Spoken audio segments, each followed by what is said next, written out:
is, period. Gerald McCoy and Ndamukong Suh combined are not even close to what Aaron Donald is. He's a different type of athlete. So explain to me about having a once-in-a-generation kind of athlete not on your team. Everybody knows how to play Ndamukong Suh. He's played on the Dolphins. Yeah, he was good, but we already know what to expect. Michael Brockers is not a world beater. Ethan Westbrook is a decent guy who could get some more play time. But name somebody at linebacker. Honestly, dude, you're really overreacting. I'm not overreacting. You are really overreacting. I'm talking about your take is based off of one quarter of action where they got their ass whooped by the Baltimore Ravens. Well, that's overreaction. There we go. Hello, caller. State your name and where you calling from. This is Keith, man. What's good, Keith? What's good, Keith? Hey, Pete, man, how can you sit here and say that's not true, that Aaron Donald is not going to make a difference on the Rams defense? That's not what I said. What I said is Kenny said no one is scared of the Rams defense without Aaron Donald, and that's not true because they have Pro Bowlers at every level of the defense. Akib in his late 30s. Marcus Peters is going to get big plays. Okay, but Donald is the head of the spear, though. Thank you. He is the head of the spear, but is he not? If any team loses their best player, and he is their best player, even better than he's the most irreplaceable player. Gurley is replaceable. There's 1,000 good running backs that can get behind that line and go for 1,000 yards in the season. Talk your shit, Keith. If that's true, then why did the Rams have a 23rd ranked run defense last year? And I believe they were barely like top 15 in pass. So yeah, okay. But this may be true, but with the addition of Suh, though, that changes a lot. And like one player, if you really want to talk about it, a whole lot. If you really want to talk about it, in the playoff game versus the Atlanta Falcons, it was Michael Brockers who got hurt, didn't return, and the Falcons proceeded to run all over and do whatever they wanted with the Rams. Aaron Donald played. What did the offense do, though? What did the offense do in that game? Yeah. True. They couldn't. Defense can't be on the field for that long. I mean, honestly, come on. Donald is a game changer. Aaron Donald is a great player. He's a game changer for sure. But to say that is he the best player on the Rams? Yes. Yeah, for sure. Okay. Now, do you agree that any team that loses the best player changes the entire dynamic? And the thing about it is, from a forefront, right? Four defensive linemen down. Now we're adding 2 Hall of Fame players out of 4. That's 50% of the defense right there that just increased. If Aaron Donald's not there, to 25%. That's a major difference. He's taking the Peter's taking the John Gruden argument. Like Khalil Mack, our defense was bad with Khalil Mack, so without him, we still need to improve. No. Those 2 guys are transcendent players. It's like saying, we don't have Champ Bailey, so we'll be fine at corner. You think the Broncos would have said that in his prime? No. Well, I'll tell you Pete's mad as hell right now. No, because that wasn't even the initial argument. The initial argument that Kenny said was that nobody's afraid of the Rams without Aaron Donald. That's just not true. Because the Rams are stacked throughout the whole entire defense. They're not afraid of the Rams if Aaron Donald is not playing, dude. They know how to game plan against Ndamukong Suh. They know how to game plan against Aqib Talib and Marcus Peters. I see what Pete's saying. Pete's saying that without Aaron Donald, it's not a total loss because they replaced Aaron Donald. Exactly. Hello? Yeah. Exactly. Yeah, with Suh. So, I like the argument. But however, it does take like a bit of, Aaron Donald still definitely changes the way you're going to play offense. For sure. So 100%. So without him, offense is still there. They're going to game plan differently. You know what I mean? They're going to have to throw the ball with Donald on the field. You may try to run if it's Suh. You run the other way. You'll run on whoever isn't starting next to Brockers. Exactly. You got to put them at nose tackle in order for them to, you want to clog up the middle, and that's it. But that's just my argument. You know what I'm saying? I just can't.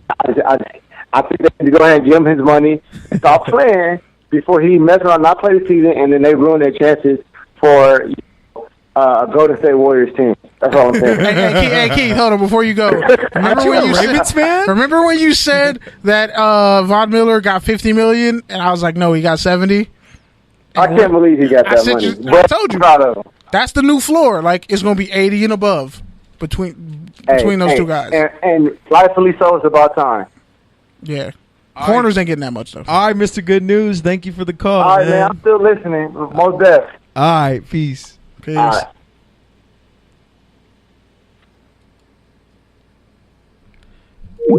All right.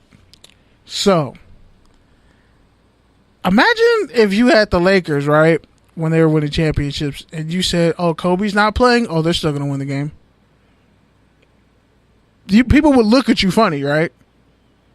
They'll be like, oh, yeah, no, they still got all these other pieces. They can still be dominant. They can still be good. Yeah, but they don't have Kobe. Or vice versa. They don't have Shaq.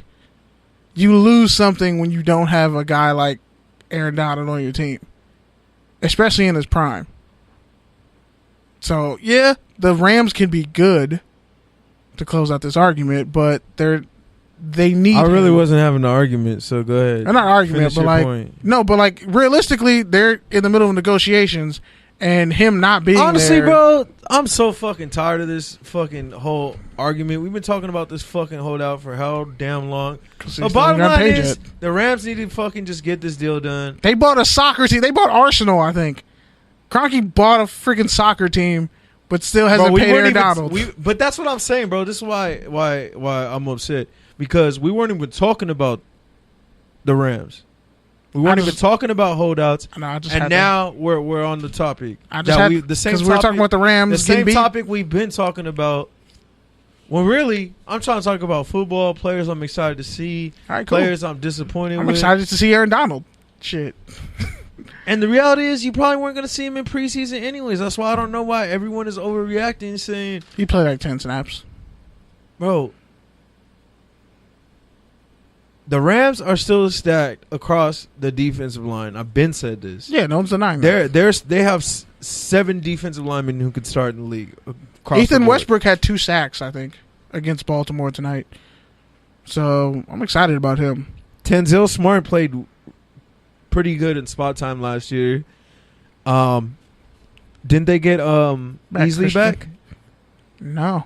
I thought they re-signed him. No, I think Easley's somewhere else. Are you sure about that? If he did, I don't know if he played. Because I knew he was he was out there, either a free agent or like still looking to resign. Which is amazing because everybody, he was a first-round pick. Yeah, man. Well, he's had 3 ACL surgeries. So when Florida D tackles wash out, they wash out hard. Yep. I feel bad for Florida D tackles. And Georgia DNs. Shout out to Trenton Thompson. Jarvis Moss. No, Jarvis Moss went to Florida too. Oh, he did? I thought he went to Georgia. That trash-ass Florida defensive line that they all went in the first round, but they were all garbage. Jarvis Moss, the guy who went. Jarvis Moss, didn't he go in the 3rd round? No, he went in the 1st round, I think. Who was the one that the Raiders drafted out of Georgia that they cut that same year that they drafted, and he was the 3rd round pick? He was good? It might have been Chris Clemens. I think it was Jarvis Moss. No, Jarvis Moss didn't. He was with the Dolphins and somebody else. No, not Dolphins. He was with the Broncos. Yeah, no, I know who you're talking about. And he ended up going to the Raiders near the end of his career. No, I know who you're talking about. But something Landry that the Jaguars had, and he was a top pick, and he was trash. Bottom line is Florida defensive lineman. They do still have Dominique Easley, but he's not on the depth chart. Pup list or something. He's 6th string. Yeah. But yeah, man, some other people I want to talk about preseason football. Different things I've been reading about. Training camps happening around the league, man. Your boy Ronald Jones, I'm hearing, is struggling out in Tampa. He hasn't looked that good, which is not surprising to me because I told you he had 4.6 speed. So. He ran a 4.4. Shut the hell up. But he's the Texas Tesla. Don't you disrespect one of the greatest running backs in USC history. He has more yards than OJ. I heard the same narrative about Chris Sims being the sleeper back that the Buccaneers took, and then he had like 3 good games. And Who's Chris Sims? Chris Sims was the quarterback. Not Chris Sims, the West Virginia dude. Charles Sims? Charles Sims, there you go. He was a wide receiver and a running back. Yeah. And he wasn't a high pick. Yeah, but he was supposed to be the sleeper back of the draft. That's because our O-line is low-key trash. A combination, third down, receiving, inside, outside how guy. How long has the Buccaneers had a trash line? And Jameis Winston is stupid out here posing with Hulk Hogan. It's not because they don't draft players. They just don't draft good linemen. It's not because they don't draft them, though. They just don't develop them. So the coaching is bad. Their scouting is terrible. So Dirk Cutter shouldn't have an NFL job because he was like subpar at Arizona State and somehow finessed that into a head coaching job and a Hard Knocks. We're going to get to Hard Knocks later, too. Shout out to Jarvis Landry. But I just don't understand, how does Dirk Cutter still have a job in the NFL? Aside from like being a middle-aged white dude. We're taking stereotypes off the table. How does he still have a job from a functional standpoint? That offense has been trash, and he's an offensive coach. I think it's the development of Jameis Winston, really, and the fact that their running back situation has been really fluid. They have talented backs, but like, and Ronald Jones can play. I just think he should have never went to Tampa Bay. That's a terrible spot. That's not what you said after the draft. You actually like the pick. So. No, I like the pick because he's a good player, but Tampa Bay's offense and Dirk Cutter, like, it's too good to be true. Had he gone to the Chargers, I'd have been like, oh, it's over. Another player I wanted to see, another one of your draft crush, Pettis for the 49ers. I've been hearing a lot of good things over the past couple of weeks throughout training camp, basically saying he's been the best receiver in camp, and a lot of people expect him to beat Pierre Garçon as the number one wide receiver. So, shout out to you 49ers fans. It's probably like the first non-blasphemous 49er news I've ever shared in this 84-episode epidemic that is touchdowns to tangents. Shout out to Randy Moss being a former 49er and wearing 84 while he was there. And the Niners suck. And Jimmy G didn't deserve all that money. And Richard Sherman got burnt in practice by Marquise Goodwin. But honestly, he runs a 4.2, so I don't know why y'all were surprised. I'm going to say that for the end of the show, but basically, just on that same tangent, fuck Randy Moss. All right, back to it. Shout out to YG. Other training camp all-stars who I'm looking forward to seeing in the preseason. Marcel Atman with the Raiders. Martavius Bryant with the Raiders as well, man. You know I got to keep it Homer 100 for the town. Atman, I've been hearing, has been making plays every single day despite being a 7th-round pick. Marcel Atman, slow as hell. Yeah. 4'6" receiver, 6'3", 6'4" out of Oklahoma State. Yeah, I wanted Equanimeous St. Brown. And I wanted a Notre Dame player for once. And man, I'm shocked. Martavius Bryant has, I don't know if there's been a more polarizing player this offseason. I don't know if it's because of my own social media group thing that I only see Raider content, so hey, I might be biased. But I've heard everything from like Bryant sucks to Bryant is great. So I'm really excited to see exactly where he ranges because I heard earlier this week he hasn't been picking up the playbook.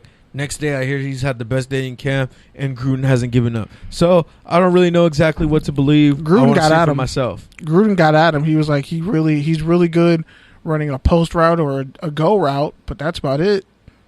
He hasn't picked up the playbook. I was like, damn. Keep calling guys out. Yeah, but he said he hasn't given up on him, and he said he's an elite talent. He's not a good talent. He said he's a great talent. So yeah, we know that, but I mean, $100 body, 2-cent brain. Well, hopefully we use him more than we use Cordell Patterson, who actually played pretty good for the Patriots in their preseason game against the Redskins. Yeah, I don't know how I finally get it, like how some of these backup QBs end up making big money because they play really good in preseason games, but they're trash, and we know they're trash. Like, how does Brandon Whedon still have a job? He's 38 years old. And I don't even know if he's 38 years old. I just know he's old as hell because he was 30 when he came in the league. Like, how does bro still have a job? I need answers to these questions, aside from the fact that he's white. Like, that can't be the only reason. Like, I don't want to hear like, oh, because there are black backup QBs in the league. Josh Johnson still magically gets chances. I don't get that.